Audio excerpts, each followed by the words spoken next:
பார்க்க மாட்டாங்க, அப்பாவை எல்லாத்தையும் பண்ணிட்டு இருப்பாரு.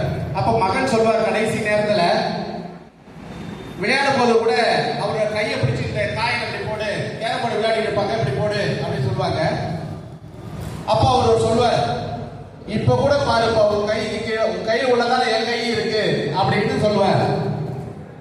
அது மாதிரி நம்ம சகோதரி மோகனா பேசும்போது போன வருஷம் அண்ணனோட பேச வந்தது நான் எடுத்துட்டேன், இந்த வருஷம் அப்படி இல்லைன்னு சொல்லிட்டு எனக்கு ஒதுக்குன இந்த 150வது பாடல அவர் பாடிட்டார்.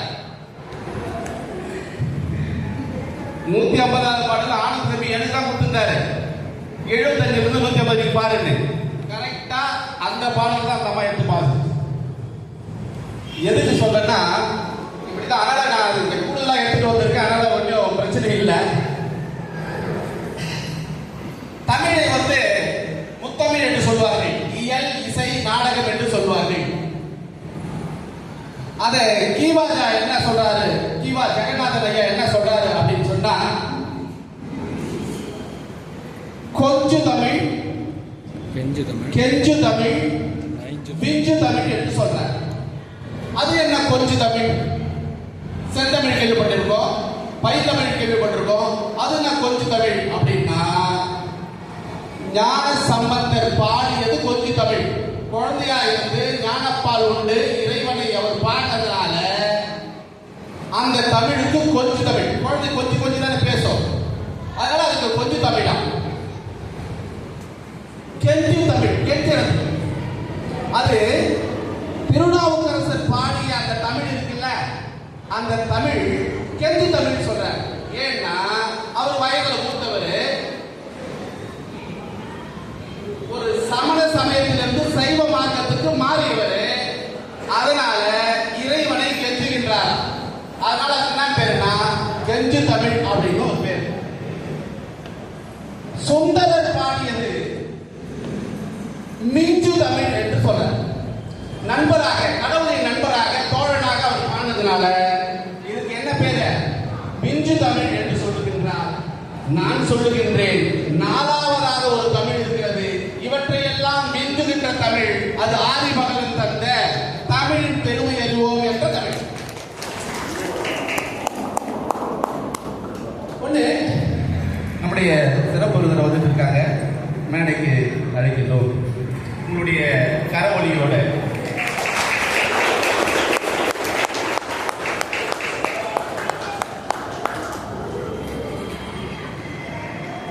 வீடுகள் தோறும் ஒரு கிறிஸ்தவர் வீட்டுல பைபிள் இருக்கணும், அதனோட ஒரு திருக்குறள் இருக்கணும்னு சொல்லுவோம்.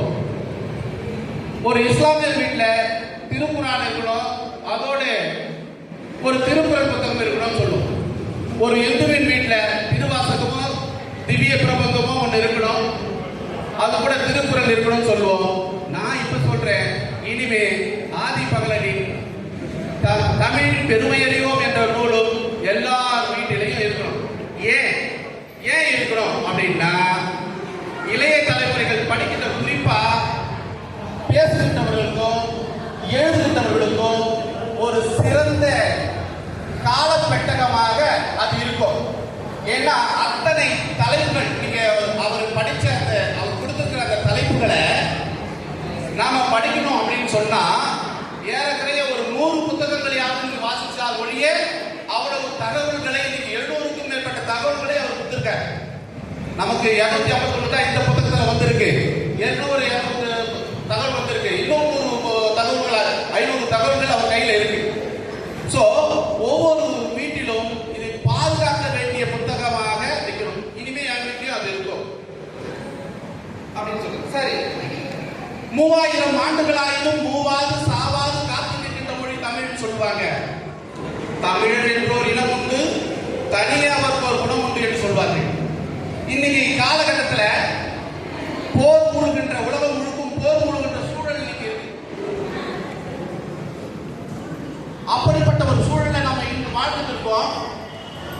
ஆனா தமிழர்கள், அதாவது சொல்லுவாங்க, ஒவ்வொரு மற்றவர்கள் என்ன நினைப்பாங்க அப்படின்னா, இப்படியும் வாழலாம், அப்படியும் வாழலாம், எப்படியும் வாழலாம் என்ற சிந்தனை உடையவர்களாக உள்ள மக்கள் இருக்கின்ற பொழுது தமிழர்கள் இப்படித்தான் வாழ வேண்டும் என்ற சிந்தனை உடையவர்களாக இருந்திருக்கிறார்கள்.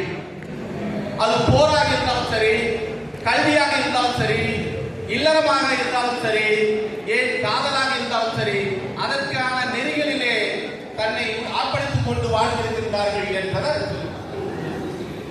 இப்போ சண்டை போடுறா. ஒரு 10 நாளுக்கு முன்னால முதல் குண்டை எங்க விழுந்ததுன்னா குழந்தைகள், அது மகளிர் பள்ளியில போய் விழுந்தது. ஏறக்குறைய ஒரு 180 மாணவ செல்வங்கள் குழந்தைகள் அந்த குண்டு வெடிப்பிலே மாண்டு போனார்கள். கேட்கும் பொழுதெல்லாம் நெஞ்சு பதறுகிறது இல்லையா? மருத்துவமனைகள் மீது போடுகின்றார்கள் குண்டலாக. மக்கள் எங்கு நெருக்கமாக வாழ்கின்றார்களோ அங்கு குண்டு போட்டாங்க. ஆனா தமிழர்களின் நெறி அப்படி அல்ல. ஒரு புறநானூற்று பாடல் சொல்லுது, ஆவும் ஆனிரை பார்ப்பன மக்களும் பிணியுடையிலும் பெண்டிரும் தென்புல வாழ்வதற்கு அருங்கடன் ஏற்றும் கொண்போல் புதல்வர் பெறாது. ஆனா பசு ஆனிரை பசு கூட்டங்கள், பார்ப்பன மக்கள்னா சீரார்கள். பார்ப்பன குழந்தைன்னு அர்த்தம். சாதியை நம்ம நினைக்க தேவையில்லை. குழந்தைகள் பார்ப்பனா பார்ப்பனா குருவி குட்டி குஞ்சு சொல்லல, இளமையானவர்கள் குழந்தைகள் அப்படி நாம எடுத்துக்கலாம். குழந்தைகள், நோய்வாய்ப்பட்டவர்கள், பெண்கள். அது மட்டும் இல்லாம எனக்கு நான் கல்யாணம் ஆயிடுச்சு, ஆனா நான் இறந்துட்டா எனக்கு அந்த ஈமர் சடங்குகள் செய்ய பிள்ளை இல்லை, அப்படிப்பட்ட பிள்ளைகளில் பொன் போன்ற புதல்வர்களை பெறாதவர்களா ஏன் அம்பு படுற இடத்த அம்பு படாத அளவுக்கு பாதுகாப்பான ஒரு இடத்துல போய் நீங்க தங்கிடுங்க அப்படின்னு ஒரு அரசன் சொல்லிவிட்டு சண்டை செய்யலாம். இதுதான் தமிழர்களினுடைய நெறி. ஆனா இன்னைக்கு அப்படி இல்லை. எங்க பள்ளிக்கூடம் இருக்குதோ அங்க கூப்பிட்டு இப்படி ஒரு விஷயம். அந்த போர்க்களத்துல கூட எந்த சூழலில் என்ன செய்யக்கூடாது, மானம் இழந்து வாழக்கூடாது அப்படின்ற மானப்பண்பிலே உயர்ந்தவர்களாக தமிழர்கள் விலகி இருக்கிறார்கள். மானம்னா என்ன? இப்ப சர்வ மானம் என்னன்னு இருக்காது. போது தன் நிலையிலிருந்து தாழாது இருப்பது, ஒருவன் தன் நிலையிலிருந்து தாழாது இருப்பது, தாழ்வு ஊற்ற போது உயிர் வாழாது இருப்பதுதான் மானப்பண்பு என்று தமிழர்கள் கருதினார்கள். 2 அரசர்களுக்குள்ளார சண்டை வந்துருது. 2 அரசர்களுக்குள்ளார சண்டை வந்துருது. முரண்படுகின்றார்கள். 2 பேரும் சண்டை போடுறாங்க. ஒருவேர் வேரல் இருவேர் வேரல் இயற்கையும் பண்றது. 2 பேர் ஒரு சண்டையில 2 பேர் ஜெயிக்க முடியாது. ஒருத்தர் ஜெயிப்பார், ஒருத்தர் தோப்பார். தோற்றவர்களை அரசனாக இருக்கின்ற பொழுது அந்த அரச மரியாதையோடு அவங்க நடத்துவாங்க. தோற்றாலும் அவங்க அரசன் தானே. ஆனா இங்க கணைக்கால் இரும்புரை என்ற அரசனுக்கோ செங்கனான் என்ற அரசனுக்கோ சண்டை வருது. கணைக்கால் இரும்பரை தோற்று போறான். இப்ப தோற்று போகின்ற பொழுது அவனை மன்னன் என்று கூட பார்க்காம நாயை சங்கிலியால் கட்டி அழைத்து வருவது போல, பிணைத்து வருவது போல அவனை நெருக்கடுவா கட்டி இழுத்துட்டு வரா. கொடும் சிறையிலே அடைக்கிறான். கொடும் சிறையிலே அடைக்கிறான். அந்த காலத்துல காவல் இருக்கிறாங்க. அவனுக்கு நீர் வேட்கை அதிகமாக, தண்ணி தாகம் அதிகமா எடுக்குது. என்ன பண்ண, எவ்வளவு அடக்கி பார்க்கிறான், முடியல.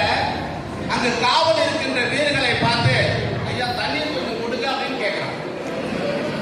ஆனா உள்ள இருக்கிறவன் கைதியாக பார்க்காம, ஒரு அரசனாக பார்க்காம, ஒரு கைதியாக அவன் பார்த்ததுனால அவன் சொன்ன நேரத்துல அவனுக்கு தண்ணீர் கொண்டு வந்து கொடுக்கல. அப்போ அவன் நினைக்கிறான், உணவுக்காக நீருக்காக இறந்து உண்ணுகின்ற ஒரு நிலைமை ஏற்பட்டு போச்சு, ஐயோ அப்படின்னு சொல்லிட்டு அவன் காலம் தாழ்த்தி அந்த தண்ணீரை உண்ணாமல் அருந்தாமல் அதை என்ன செய்யறான், வேணான்னு சொல்லிட்டு கடைசியா தன் உயிரை இறந்து விடுகிறான். இறக்கின்ற பொழுது, இறக்கின்ற தருவாயிலும் அவன் ஒரு வேலை செய்யறான். ஒரு கவிதையை எழுதிவிட்டு, ஒரு பாடலை எழுதிவிட்டு அவன் சாக்கிறான். குழவி இறப்பினும் ஓட்டலை பிறப்பினும் ஆள் அன்று என்று வாழுகிறது. அந்த காலத்துல வினையே ஆடவர் உயிர் அப்படின்னு சொல்லுவாங்கல்ல. பிறை முதல் பெண்ணிற்கு ஆடவரே உயிர் சொல்லுவாங்க. அதுல நிறைய எனக்கு முரண்பாடு உண்டு. ஆனா வினையே ஆடவர் உயிர் அப்படின்னு சொல்றாங்க. அப்ப அந்த வினையே ஆடவர் உயிர் அப்படின்னு சொல்கின்ற பொழுது ஒவ்வொரு மனிதனாக பிறந்த ஒவ்வொரு ஆண் மகனும் தன் மார்பிலே விழுப்புண்ணோடு சாக வேண்டும். மார்பு என்ன செய்யணும், வீரத்தோடு அவன் தன் வீரனாக தான் என்ன செய்யணும், அவன் சாகணுன்றதுக்காக பண்ணுவான். போர்க்களத்தில்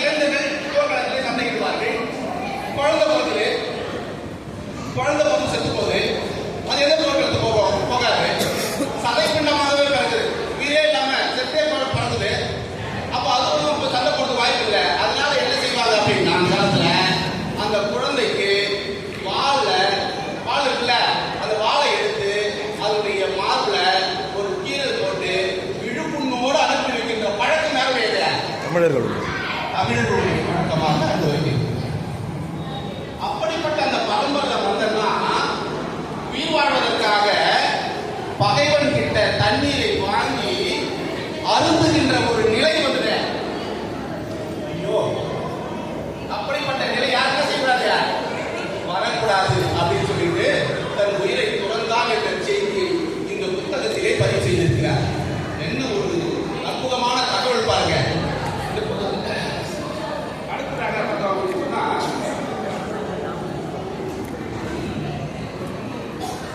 ஒரே சலசலம். சிற்றின்பம் பேரின்பம் அப்படின்ற இல்லாதவர்களாக இருக்கிறார். சிற்றின்பம் என்பது நிலை இல்லாதது.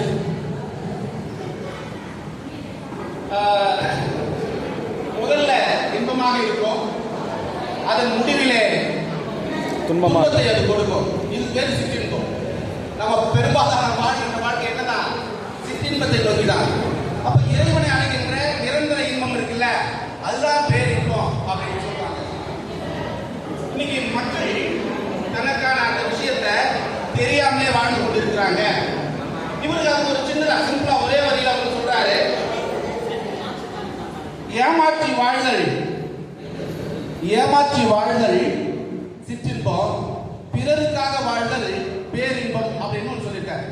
கண்ணதாசன் கூட கேட்கிறாரு ஒருத்தர் போயிட்டு, இந்த சித்தாந்தம் வேதாந்தம் சொல்றாங்களே, சித்தாந்தம்னா என்ன வேதாந்தம்னா என்ன அப்படின்னு கேட்கும்போது அழகா சொல்றாரு, தெளிவாக தெரிந்தாலே சித்தாந்தம், அது தெரியாமல் போனாலே வேதாந்தம் அப்படின்னு ரெண்டே வரியில அழகா ஒரு பாடலாம் வச்சிருப்பார்.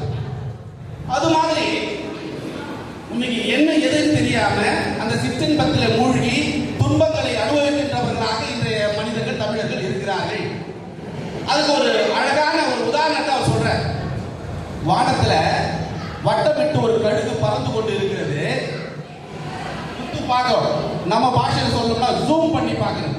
அப்படியே ஜூம் பண்ணோம்னா அந்த அதுக்கு அப்படியே ஜூம் பண்ணோம்னா அந்த பருந்தோட அழகு இருக்குல்ல, மூக்கு இருக்குல்ல, அதுல கொடிய விஷமுடைய நாகப்பாம்பு இருக்கு. விஷத்துக்குடைய நாகப்பாம்பு அதுல இருக்கு. அப்ப அந்த நாகப்பாம்பு அப்படியே போயிட்டு ஜூம் பண்ணி பார்த்தா நாகப்பாம்பு வாயில பார்த்தா ஒரு தேரை ஒன்று மாட்டிக்கிறது. தேரை, அந்த தேரையை ஜூம் பண்றாரு. அந்த தேரையை ஜூம் பண்ண தேரையோட வாயில ஒரு மலர்களில தேனை உண்ட அது மது உண்ட வாயோட ஒரு வண்டு ஒன்று உண்டு. இப்போ பறவை இருக்கு, பருந்து இருக்கு, பருந்தோட வாயில பாம்பு இருக்கு, பாம்போட வாயில தேரை இருக்கு, தேரையோட வாயில வண்டு தேனை உண்ணுகின்ற வண்டு இருக்கு. ஆனா இது எதையுமே அந்த தேன் உண்ட வண்டு இருக்குல்ல, நம்ம எங்க இருக்கிறோம் தெரியல. ஆனா அந்த தேன் இருக்குல்ல வாயில, அது அப்படியே சுவைக்குது, இனிப்பா இருக்கு. அதுக்கு பின்னால் வர துன்பங்களை பத்தி அது தெரியல. அந்த நேரம் கிடைக்கின்ற அந்த சிற்றின்பத்திலே அந்த வண்டானது திளைத்துக் கொண்டிருக்கிறது. இது மாதிரிதான் இன்னைக்கு மனிதர்கள் அந்த சிற்றின்பங்கள்ல நல்லது செய்யறோமா கெட்டது செய்யறோமா அந்த கன நேர இன்பத்துக்காக தன்னுடைய வாழ்நாளின் நிலையான இன்பங்களை இழந்து கொண்டு இருக்கிறார்கள் என்ற விஷயத்தை இந்த பாடல்ல வச்சிருக்காங்க. இன்னொன்னு,